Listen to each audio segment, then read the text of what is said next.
Magandang araw mga kapatid sa bawat isa sa atin sa pangalan ng ating Panginoong Hesus. Narito po tayo sa ating pong segment, Tanong at Sagot sa Biblia, at ang ating pong bibigyang linaw ngayon na katanungan ay, if God is all-knowing, why did He not know until the very moment in which Abraham was about to sacrifice his son, Isaac, that Abraham feared God? Ito ay ayon kay Sister K. Carla Villar. Brethren in Christ, ito po ay para bang sabihin natin confusions. Why? Kasi sinasabi natin na nalalaman ng Diyos ang lahat ng bagay, bakit kung atin pong babasahin itong kasaysayan sa buhay po ni Abraham nang ihandog niya si Isaac, ay parang hindi po nalalaman ng Diyos ang lahat ng bagay. Remember, brethren in Christ, that there are many considerations para po natin maunawaan itong particular na kasaysayan sa Biblia, para hindi po tayo nakukonfuse, hindi tayo nagugulumihanan, at hindi tayo nalilito. Now, the clarifying question is, did God really knew all things? Nalalaman ba talaga ng Diyos ang lahat ng bagay? Let us read here in 1 Peter 1:12, King James Version, elect according to the foreknowledge of God the Father, through sanctification of the Spirit unto obedience and sprinkling of the blood of Jesus Christ, grace unto you and peace be multiplied. So here, brethren in Christ, ang wika po ni Apostle Peter, the foreknowledge God. Kaya walang pagtatalo na tayo ay naniniwala at sumasampalataya na ang Diyos ay nalalaman o nababatid at natataho ang lahat ng bagay. At dagdag pa po natin sa 1 John 3:20 Tagalog ang Biblia, sapagkat kung hinahatulan tayo ng ating puso, ang Diyos ay lalong dakila kaysa ating puso at nalalaman niya ang lahat ng mga bagay. So, nababatid, nalalaman, natataho, mga kapatid, ng Diyos ang lahat ng mga bagay. At ang dagdag pa po, mga kapatid, even our Lord Jesus Christ ay nalalaman niya ang lahat ng bagay. In fact, brethren in Christ, ang nagpapakita sa Old Testament ay hindi po ang Ama, dahil walang nakakita kailanman sa Ama at hindi siya makikita ng sinuman. Kaya maliwanag nang nagpapakita sa Old Testament, it was the coming Messiah, na which in the New Testament siya po ang Jesus Christ. At basahin po natin dito sa John 16:30 Tagalog ang Biblia. Ngayon ay nakikilala namin na nalalaman mo ang lahat ng mga bagay at hindi nangangailangan na tanungin ka ng sinuman, dahil dito'y nagsisisampalataya kami na ikaw ay nagbuhat sa Diyos. So, ito po ay patunay na maging ang ating Panginoong Kristo ay nalalaman niya ang lahat ng bagay. Therefore, Jesus Christ is not an ordinary man. At maliwanag na siya po ay nanggaling sa Diyos. Now, let us continue. Is it God who try and tempt us? Siya nga ba talaga ang sumusubok sa bawat isa sa atin? Tingnan po natin, mga kapatid, sa James 1:12 hanggang 13 Tagalog ang Biblia. Mapalad ang taong nagtitiis ng tukso, sapagkat pagkasubok sa kanya, siya'y tatanggap ng putong ng buhay na ipinangako ng Panginoon sa mga nagsisiibig sa kaniya. Huwag sabihin ng sinuman pagka siya'y tinutukso, ako'y tinutukso ng Diyos, sapagkat ang Diyos ay hindi matutukso sa masamang bagay at hindi rin naman siya nanunukso sa kanino man. Let me repeat, at hindi rin naman siya nanunukso sa kanino man. So maliwanag, mga kapatid, the testing, trials, or temptation ay hindi galing sa Diyos at hindi yan gagawin ng Diyos, mga kapatid. Now, para po lalo natin maintindihan, let us look the whole story, brethren in Christ. At atin po itong mababasa sa Genesis 22:1 hanggang 13, at basahin po natin sa wikang Tagalog ang Biblia. At nangyari pagkatapos ng mga bagay na ito na sinubok ng Diyos si Abraham, at sa kanya'y sinabi, Abraham, at sinabi niya, narito ako. At kanyang sinabi, kunin mo ngayon ang iyong anak, ang iyong bugtong na anak na si Isaac, na iyong minamahal, at pumaroon ka sa lupain ng Moriah, at ihain mo siya roong handog na susunugin sa ibabaw ng isa sa mga bundok na aking sasabihin sa iyo. At si Abraham ay bumangong maaga at inihanda ang kanyang asno at ipinagsama ang dalawa sa kanyang mga alila at si Isaac na kanyang anak, at nagsibak ng kahoy para sa haing susunugin, at bumangon at naparoon sa dakong sinabi sa kaniya ng Diyos. Nang ikatlong araw ay itiningin ni Abraham ang kanyang mga mata, at natanaw niya ang dakong yaon sa malayo. At sinabi ni Abraham sa kanyang mga alila, maghintay kayo rito 10 ng asno, at ako at ang bata ay paroroon doon, at kami ay sasamba at pagbabalikan namin kayo. At kinuha ni Abraham ang kahoy ng handog na susunugin at ipinasan kay Isaac na kanyang anak, at dinala sa kanyang kamay ang apoy at ang sundang, at sila'y kapwa yumaong magkasama. At nagsalita si Isaac kay Abraham na kanyang ama na sinabi, ama ko, at kanyang sinabi, narito ako, anak ko. At sinabi, narito ang apoy at ang kahoy, ngunit saan naroon ang korderong pinakahandog na susunugin? At sinabi ni Abraham, Diyos ang maghahanda ng korderong pinakahandog na susunugin, anak ko. Ano pat sila'y kapwa yumaong magkasama. At sila'y dumating sa dakong sa kanya'y sinabi ng Diyos, at nagtayo si Abraham doon ng isang dambana, at inayos ang kahoy at tinalian si Isaac na kanyang anak, at inalagay sa ibabaw ng dambana sa ibabaw ng kahoy, at iniunat ni Abraham ang kanyang kamay at hinawakan ang sundang upang patayin ang kanyang anak. At tinawag siya ng anghel ng Panginoon mula sa langit, at sinabi, Abraham, Abraham, at kanyang sinabi, narito ako. At sa kanya'y sinabi, huwag mong buhatin ang iyong kamay sa bata o gawan man siya ng anuman, sapagkat talastas na ngayon na ikaw ay natatakot sa Diyos, sa paraang hindi mo itinanggi sa akin ang iyong anak, ang iyong bugtong na anak. At itiningin ni Abraham ang kanyang mga mata at nagmalas, at narito ang isang tupang lalaki sa dakong likuran niya na huli sa dawag sa kanyang mga sungay, at pumaroon si Abraham at kinuha ang tupa at siyang inihandog na handog na susunugin na inihalili sa kanyang anak.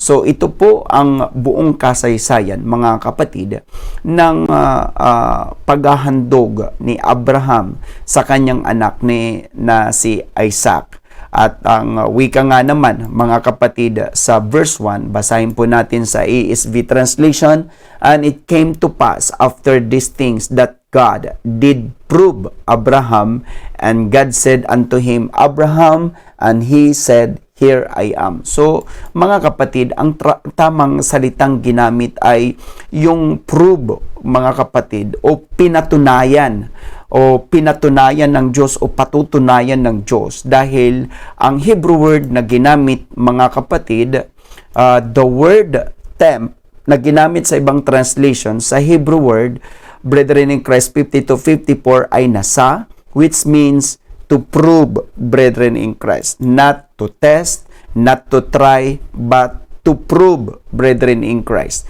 Gusto lang ng Diyos patunayan si Abraham kung talagang siya po ay susunod sa kaniya. Of course, God knows everything. Alam niya ang magiging reaction ni Abraham. Alam niya ang magiging tugon ni Abraham because he was a foreknowledge God. Now, Ang purpose lang po nito para i-prove ang pananampalataya ni Abraham. At again, yung salitang now I know, atin rin po i-clarify at mababasa po natin sa Genesis 22:12 sa EV translation, "Don't hurt the boy or harm him in any way," the angel said. "Now I know that you truly obey God because you were willing to offer Him your only son." So the word "no", brethren in Christ, akala ng ang pagkaintindi ng marami, now I know, doon pa lamang nalaman ng Diyos kung ano yung nasa puso ni Abraham, kung ano ang magiging tugon ng Abraham. Hindi po, mga kapatid. Atin pong tingnan uli sa Hebrew word, brethren in Christ, the word "no" in Hebrew word 30:45 ay yada, which means to made known. So, ibig sabihin, mga kapatid, ngayon, nakita ko na ipinakita mo sa akin, parang ganon. You made known. Kumbaga, di ba sinasabi nga lang na sa mag-asawa, alam natin na mahal nyo ang isa't isa, pero kailangan mong patunayan na nagmamahalan kayo sa isa't isa. So itong sinasabi ng scripture, ngayon napatunayan ko na, nakita ko na ikaw ay sumusunod sa akin. Hindi po ibig sabihin na ngayon ko lang nalaman na susunod ka sa akin, ngayon ko lang nalaman na sumasampalataya ka sa akin, ngayon ko lang nalaman kung ano ang magiging tugon mo sa akin. Hindi ho ganun ang idea ng talata, mga kapatid. Ang ibig sabihin na now I know, which in Hebrew word nga po ay yada, you made known to me. Pinatunayan mo sa akin, Abraham, na ikaw ay sumusunod sa akin. Kaya, yun po ang ibig sabihin. It doesn't mean that God do not know all things. Now, let us continue. Kaya tama po ang pagka-translate sa BBE translation sa Genesis 22:12, and he said, "Let not your hand be stretched out against the boy to do anything to him, for now I am certain," natitiyak sa Tagalog, natitiyak that the fear of God is in your heart because you have not kept back your son, your only son, from me. So nakita nyo po, mga kapatid, napatunayan, natiyak ng Diyos by obedience of Abraham na talagang si Abraham ay hindi lamang nananampalataya sa puso, kundi ipinakita niya ang kanyang pananampalataya sa gawa. Kaya maging po ang Proverbs, ang wika po ng Proverbs 17:3 Tagalog ang Biblia, ang dalisayin ay sa pilak at ang horno ay sa ginto. Ngunit sinusubok ng Panginoon ang mga puso. Mga kapatid, hindi yan nagkakalayo that we all believe the Lord. But God wants us to prove it to Him through our action, through our obedience, that we really believe in Him. Ngayon, mga kapatid, ang pinatunayan lang naman ng Diyos kay Abraham ay yung pananampalataya niya. Of course, yung kanyang puso, mga kapatid, by proving him na talagang siya ay sumasampalataya sa Panginoon. Basahin po natin sa Hebrews 11:17, "Sa pananampalataya nang subukin si Abraham ay inihandog si Isaac." Oo, siyang tumanggap na may galak ng mga pangako, ay siyang naghandog sa kanyang bugtong na anak. So, ang sinubok talaga, mga kapatid, o ang prinove ng Lord ay ang pananampalataya ni Abraham through sacrificing his only begotten son, walang iba kundi si Isaac. Ngayon, mga kapatid, remember that ang pananampalataya ay talagang kailangan i-prove yan, mga kapatid. Kaya nga, di ba po, sinasabi po ni Santiago, ipakita mo ang pananampalataya na walang gawa. Ako, ipapakita ko ang aking mga gawa na ako ay may pananampalataya. So, pinuprove yan sa mga gawa, mga kapatid. At maging yung ating pananampalataya ay dadaan po yan, mga kapatid, sa pagsubok sa pamamagitan ng apoy. At ito po naman ang sinasabi ni Apostle Peter sa 1 Peter 1:7, upang ang pagsubok sa inyong pananampalataya na lalong mahalaga kaysa ginto na nasisira bagamat ito'y sinusubok sa pamamagitan ng apoy, ay masumpungan sa ikapupuri at ikaluluwalhati at ikararangal sa pagpapakahayag ni Hesukristo. So here, brethren in Christ, maliwanag that the ultimate reason bakit ang pananampalataya natin ay kailangan subukin ay upang masumpungan at the end na tayo ay nagbigay sa ikapupuri, ikaluluwalhati at ikararangal ng ating Panginoong Hesukristo. Have we recalled na sa judgment seat of Jesus Christ, we will all be tried. Yung ating mga gawa, kung ito po ay taos-puso nating ginawa or hindi natin taos-pusong ginawa. Mga kapatid, every work that we do to God will be proven through fire at judgment seat of Christ. At atin po itong mababasa, mga kapatid, sa 1 Corinthians 3:11 hanggang 15, basahin po natin sa wikang Tagalog ang Biblia. Sapagkat sino man ay hindi makapaglalagay ng ibang pinagsasaligan kundi ang nalalagay na ito'y si Kristo Jesus. Datapwat kung ang sino may magtatayo sa ibabaw ng pinagsasaligang ito ng ginto, pilak, mga mahahalagang bato, kahoy, tuyong dayami, ang gawa ng bawat isa ay mahahayag sapagkat ang araw ang magsasaysay, sapagkat sa pamamagitan ng apoy inihahayag at ang apoy rin ang susubok sa gawa ng bawat isa kung ano yaon. Kung ang gawa ng sinuman ay manatili na kaniyang itinayo sa ibabaw niyaon, siyang tatanggap ng kagantihan. Kung ang gawa ng sinuman ay masunog, ay malulugi siya, ngunit siya sa kanyang sarili ay maliligtas, gayon may tulad sa pamamagitan ng apoy. So, brethren in Christ, na lahat ng ating ginawa, ginagawa at gagawin pa sa Panginoon, ito ay pararaanin sa apoy kung talagang ginawa natin ito ng taos-puso. Of course, kapag ginawa natin ito ng hindi taos sa ating mga puso, ito po ay masusubok and then there will be no reward. Ganun po ang ginawa kay Abraham. Because Abraham believed in God, brethren in Christ, gusto lang patunayan ng Diyos o patunayan ni Abraham sa Diyos na siya talaga ay sumusunod, sumasampalataya sa pamamagitan ng paghahandog ng kanyang anak. It doesn't mean na hindi alam ng Diyos ang nasa isip ni Abraham, ang nasa puso ni Abraham o ano ang magiging tugon ni Abraham. God knows everything. Gusto lang patunayan ng Diyos o patunayan ni Abraham sa Diyos na siya talaga ay sumusunod. Kaya sinasabi nga po, now I know, hindi ibig sabihin na doon lang nalaman ng Lord, ngayon na patunayan mo na sa akin na ikaw ay natatakot sa Diyos. Kaya mga kapatid, God is proving what is in our hearts by letting us to show it to Him by obedience. Yes, you heard it right. God is proving what is in our hearts by letting us to show it to Him by obedience.